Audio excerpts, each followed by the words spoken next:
Like, comment, share, and subscribe. Hit that notification bell in the upper right-hand corner. Follow me on all forms of social media. Check me out at thatdrummerguy.com and enjoy the following presentation.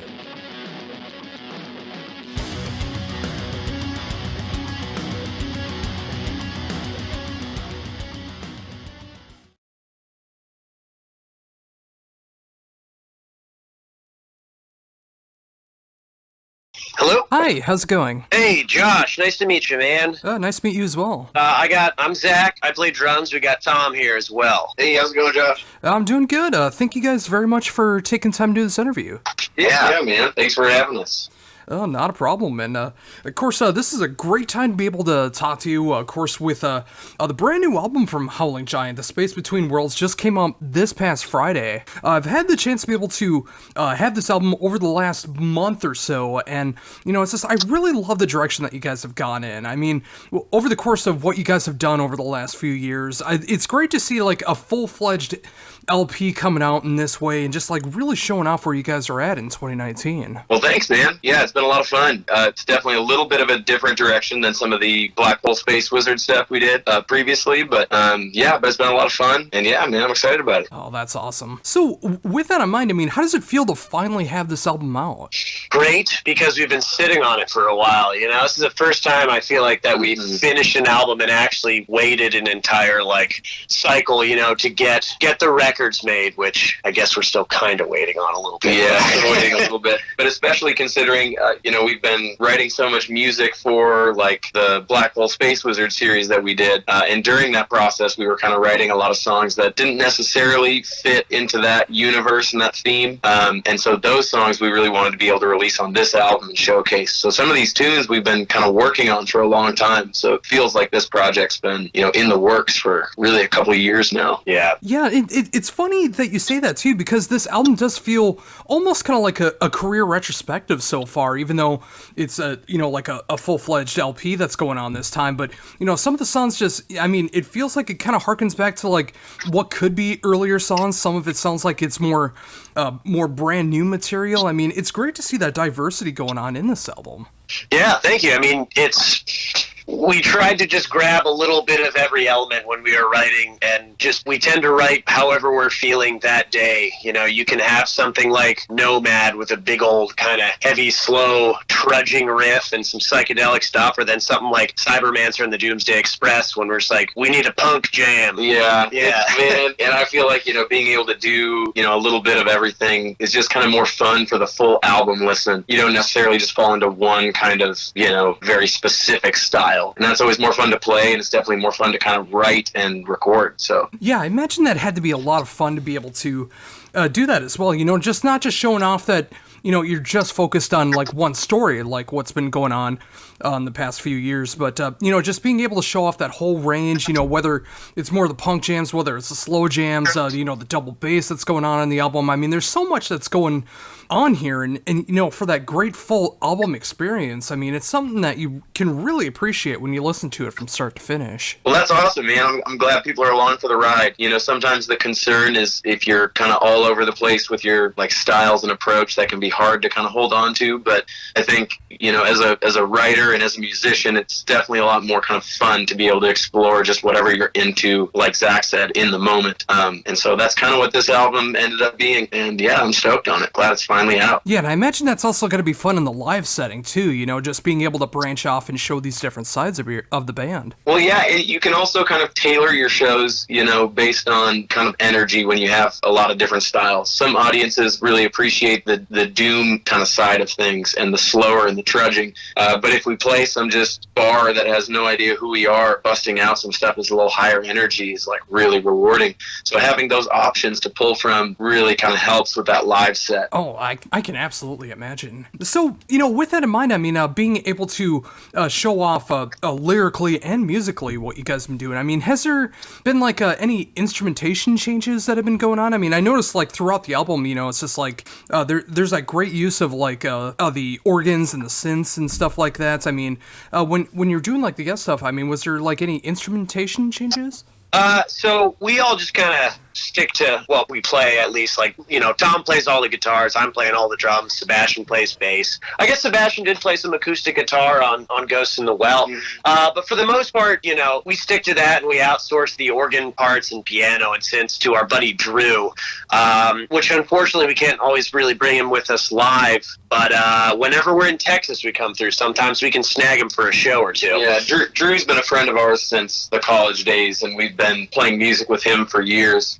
So, he's been kind of following the Howling Giant saga since the beginning, and we've been sending him tracks. So even though he doesn't really play live with us all the time, he's been along for the ride since the first record. And he just has a great ear. We can basically write a song as a three-piece and kind of show him what melodies we want to come through or give him an idea of what we're looking for. And he just usually kind of one-shot kills it and just throws down some organ and synth stuff, and it's just awesome. And occasionally we'll just experiment with different things. Like in one of the other EPs, Black Hole Space Wizard Part 2, my wife, who records all of our stuff, also plays saxophone. So we had a little baritone saxophone in a section, or like we were even experimenting a little bit with Tom's mom, play some flute and just trying stuff here and there, So we always like to bring in, different sounds and seeing what fits. Mm-hmm. Yeah, and I was wondering about that too, for the reasons that you just got done saying, because, there's so many great, it sounds like there's so many great talented musicians and people that work in music that you're able to get these amazing parts from, be it keys or woodwinds or, whatever you're looking for. I mean, it's great to be able to outsource like that, because it really does add a dimension that you might not be able to do just between the three of you. Exactly, and Nashville especially right now is just chock full of musicians, and we have so many talented friends. Even just on the songwriting side of things, we learned a lot about what a traditional song form is and when to kind of stick to that, and when to throw it out the window. Just from friends around town playing country or singer songwriter or their indie rock bands. So it's drawing that influence from everybody around us. Yeah, and I would say at this point most of our friends don't necessarily play heavy music. So the fact that most of our friends are doing just singer-songwriter kind of stuff, not necessarily country, but a lot of times, like Zach said, even pop sort of thing. So just pulling in from a completely different genre entirely and just talking about song form and songwriting is super interesting, and it's really cool to kind of plug that into the heavier aspect or the heavier side of the musical world. Oh yeah, I can totally imagine that too. I mean, with Nashville being such a legendary city when it comes to music, I mean, it's great to see that you can take those aspirations and ideas from other kinds of music and, be able to take some kind of influence and put it into this heavier music that you guys are doing. Yeah. Hell yeah. Yeah, man. So, with that in mind, I mean, I imagine it's got to be a great feeling, with a full LP of music out now, when you guys are going out and doing shows. I mean, it's got to be a good feeling to be able to freshen up the set list and get some new material out there. Oh, definitely. And I think what's cool is at this stage in the game, we're still kind of figuring out what songs off the new record kind of work, and by that I mean what lands and what do people respond to. We've been playing our other music for a few years now, and you get a pretty good idea of how a particular audience is going to respond to what new record coming out. It's like we're kind of starting that process over, where we're trying to kind of learn what songs do people really respond to in a live setting, and what songs are really good but maybe more in a recording setting. So yeah, it's been a lot of fun, and it's giving us a chance to kind of feel out some new stuff and freshen up the set for sure. So with that in mind, I mean, what is the current future plans going on with the band going forward? Well, touring, I guess. We're looking to get out there as much as we can. We've got a split album we're working on right now, which is still kind of on the hush-hush, but early 2020, there'll be another cool release. So doing that, and then just trying to hit the road and spread the music around the world. Yeah, that's right. So yeah, I mean, a lot of that touring, but diving right back into the recording process for sure. Oh, it's great to hear that too. Whether you're in the studio writing, whether you're out playing shows and stuff like that. I mean, it's great to see that mentality that you guys have. I mean, it just definitely sounds like that you're in it for the right reasons, making the music that you want to make, evolving when it feels right to evolve, and then just picking out the right songs to be able to play live for the right audiences. I mean, you guys are going about this the right way, and it's great to see that. Yeah, well, I appreciate that. I think it's all about trying to make sure that it's still fun and still kind of fresh and inspiring. And we're not really good good at just kind of doing nothing. I feel like we're very much trying to kind of be busy in one way or another. So if that means like trying to tour more heavily or jumping back in the recording process, but it's just trying to stay busy and trying to make sure that it's really fun and still really creative. That's kind of the goal, I guess. And in speaking of that, when it comes to the creativity, I mean, how did it feel to like lyrically not have to worry about a story that's already been established and then going forward with that, but being able to just focus song by song? Well, I mean, even this album still has like a concept to it. I mean, it helps us, I would say, to have a story in place. So even though this isn't the same story as the Black Hole Space Wizard saga, the Space Between Worlds kind of has its own concept and its own story, and that really helps the writing process, I would say. Kind of makes some things more focused. And, you know, even though these individual songs, some of them feel very kind of separate and different from the other tracks, but they all kind of serve a purpose on the album. And being able to spend time in a new universe with a new story is, I mean, it's fun and it's refreshing. And it was nice to kind of take a step away for a moment from the other kind of universe we've been working on for, you know, years now. Yeah, and I was wondering about that too. I was wondering if it was like a full-on concept album or not, because there were moments either lyrically or sometimes musically. I was just wondering if there was like some kind of connection between these songs, or if there were just a bunch of great songs that sounded great together. I mean, it's great to see that it was like actually a full-on concept with a new story. Yeah, I mean, it just helps tie it together. And even if you don't have like a concept as a story, I think we're always trying to make each release feel like one piece of art, kind of. So even if it's not necessarily like a concept story, we hope that a listener will take the time to listen to the whole record if they're able to. There's a reason we kind of put each song in that particular order, and we created the certain themes. It was very much kind of meant to be listened to in one chunk if you have the time. And if not, the songs themselves are still super fun. So, you know. Oh, totally. And I'm very much that album guy. I love being able to listen to an album from start to finish because I like knowing where a band is at that particular time. You know, just like showing off like what songs were meant to be together. I mean, were they just writing out some filler to fill out the rest of the album?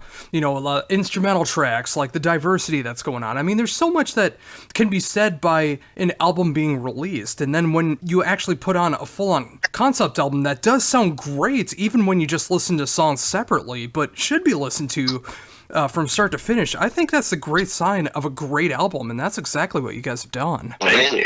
Appreciate you. Thanks, man. Thanks for listening. Hell yeah. Oh, absolutely.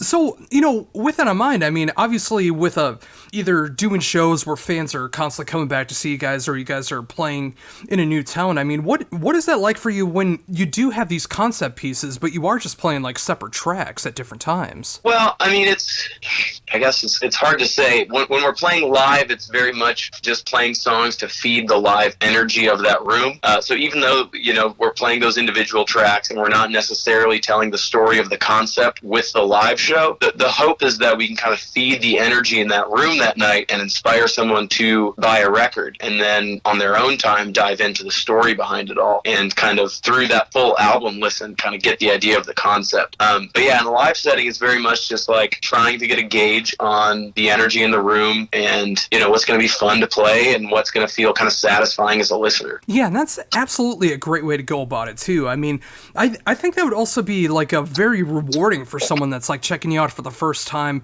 at that live show, hearing the songs, just getting an idea and like wanting to check you out more, and then realizing that there's a full concept behind it too. I think it's a very rewarding thing, and I think you get a lot out of that. Yeah, and for us too, playing live, it's just kind of presenting a sampler of every little bit of each little piece of an album for somebody, you know? It's just the songs we enjoy playing. So if they just dig one of the songs in particular, you know, well, we know which one you want to buy, you know? So it seems silly, but it's almost like the show's the sales pitch. Yeah. You know, we're just like, you're a sampler platter, you know? And then come talk to us after the show. What did you like? What didn't you like? And if you're trying to buy an album, you know, we can help point you in the right direction. Oh, totally. So, you know, with that in mind, and speaking of that sampler, Comet Rider was released as a single before the album came out. What went about choosing that as the single? I mean, there were a few reasons. One of which I think that song was the first one that we wrote for the album. So we felt like that kind of helped kind of define the direction. Even though it sounds different than a lot of the tracks on there, like that song is kind of what opened up, our ideas creatively for this record. So it felt kind of right to give the listener that first kind of entryway. Also, it's a little more kind of up-tempo and melodic, and, it's just kind of a fun jam, which I think is a good first impression that we want to have. And then when you're willing to dive in deeper, you can get into the heavier, slightly more depressing tracks. Yeah, exactly, right? Yeah. But we're not gonna, we gotta start you out with some little tasty. Yeah, something lighthearted.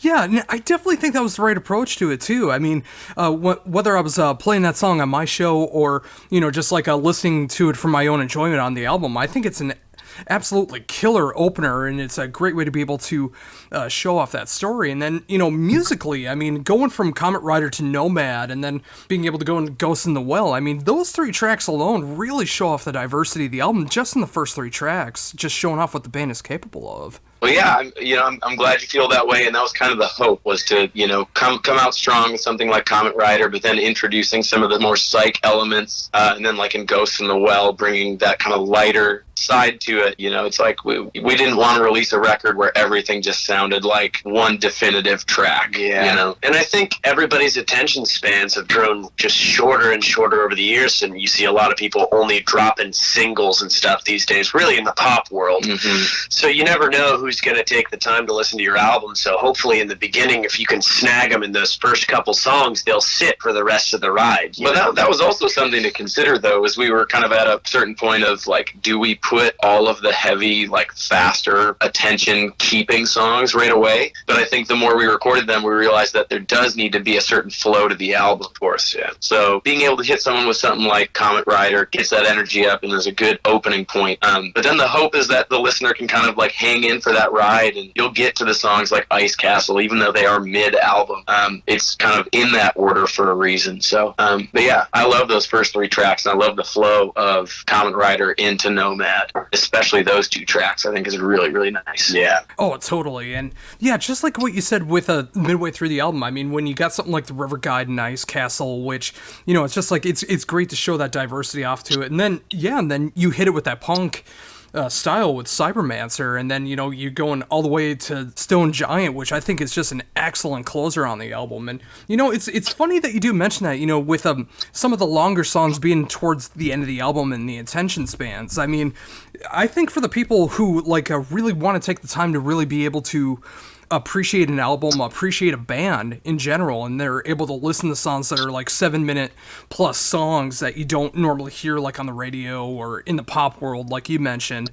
But when you actually check out what you're doing in those 7+ minutes, it's absolutely worth it. Yeah.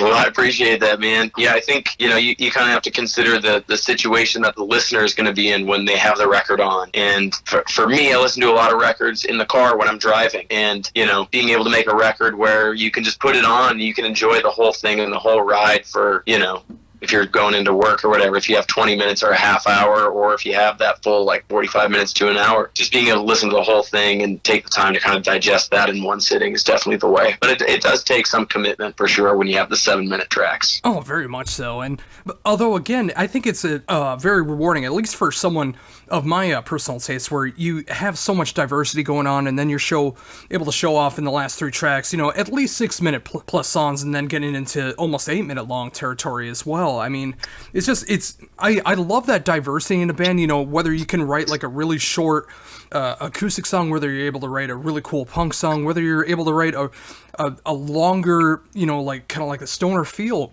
that you guys have been able to pull off so very well. I mean, there's so much that's going on into this band, and there's so much that can really be digested with the stories that you're starting to tell now, whether you're going to be expanding upon any more stories or writing new ones going forward. I mean, there's so much to really divulge into, and, I think it's a perfect time to really get into this band. We're seeing where you guys are at right now. Well, I appreciate that, man. Heck yeah. It was fun. I'm happy with that turned out, man. Yeah, and glad we can play some of these a lot more live now, too. Mm-hmm. Yeah, and again, I gotta imagine that's gotta be a great feeling too. You know, like obviously with the previous material, I imagine that it sounds so great live, and I imagine that it just sounds like so set in stone now, like of like how it's supposed to go because of how many years that you guys have had behind it. But you know, just being able to refresh yourself with playing some different kinds of songs. You know, it's just like when the band is into the show that they're playing with some new material, I think that always makes for a more fun live show. Totally, yeah. I mean, when we're playing older songs, because we've done it a bunch of times, like I know personally on drums, sometimes I'll just feel comfortable enough to experiment just a little bit. But like my focus when we're playing a brand new song is like, I better get this right, and I better play it like the record. Well, yeah, it's like, man, it's always a balance too. It's like, yeah, that freshness is exciting, even though those older tracks are a lot more polished, you know. It's fun to play the new stuff, and there's that mix of like, this is fun and exciting because we haven't been playing it for years yet. But then there's the other side of that coin where we are like frantically trying to get it as tight and as polished as all the other tracks that we've been playing for years are. So you're kind of always balancing that, keeping things fresh, keeping it exciting, and just trying to polish that new stuff so that it sounds kind of on the same level as tracks we've been playing for like 3 years, 4 years now. Yeah, and I imagine that's going to be absolutely coming in time. And if the record is anything to go off of, I know that they sound amazing live no matter what tracks that you're able to pull it off. And I know in time they will sound as great as the material that you guys have done for years, because this sounds like classic Howling Giant material in the making. Hell yeah. Oh, definitely. Well, you know, I think with that, I think that's an amazing note to end on.